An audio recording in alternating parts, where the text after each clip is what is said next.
මේ සංසාරේ කියලා කතා දමන එකච්චර ඉපදුම් පුජ්‍ය මන්දිලා ඇත්තකයිද මියපර තමල ඇත්තකයි.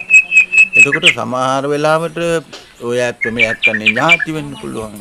පරම්පරාවේ වෙන්න පුළුවන්. එහෙම ඒ සම්බන්ධකම් තමයි ඒක අර සංසාරේ මංගච්චනවා දිගට මංගච්චලා ඒක කොතෙන්දින් හරි සම්බන්ධ වෙන මන්ද වෙනවා.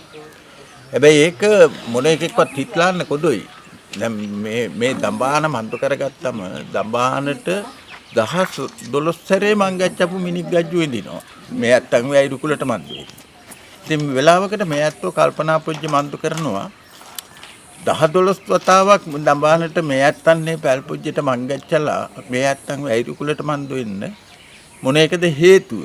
ඉතින් මේ ඇත්තන්ට කල්පනා පුජ්‍ය මන්දු වෙන මේක තමයි සංසාර බැඳීම කියන්නේ. ඉතින් මේ ඇත්තෝ හිටලානවා මේ මංගච්චන ගමන් පුජ්‍ය මේ ඇත්තන්ට ලොකු අවබෝධයක් මන්දු කරගන්න හිටලානවා ලොකු පිනක් මන්දු කරගන්න හිටලා. ඉතින් මේ ඇත්තෝ හිටලානවා ඒක කොහොම හරි මේ විශ්ව බලයෙන්ම මේ මන්දු වෙච්ච එකමක් ඇතිමට හිටලානවා. ඉතින් කොදොයි නම් මේ හුරා කොළඹ ගම් පුජ්‍ය නදන්නේ. ඉතින් මේ ඇත්තෝ දඹානේ. ඉතින් එච්චර දුර ගෙවුම් පුජ්‍ය මන්දු කරගෙන මේකට මංගච්චලා මේ ඇත්තන්ට එහෙම ආරාධනයක් මන්දු කරන්නේ මේ ඇත්තන්ටත් හිටලා ගන්න අමාරු කරන්නේ කොහොමද මේක සිද්ධ වුනේ?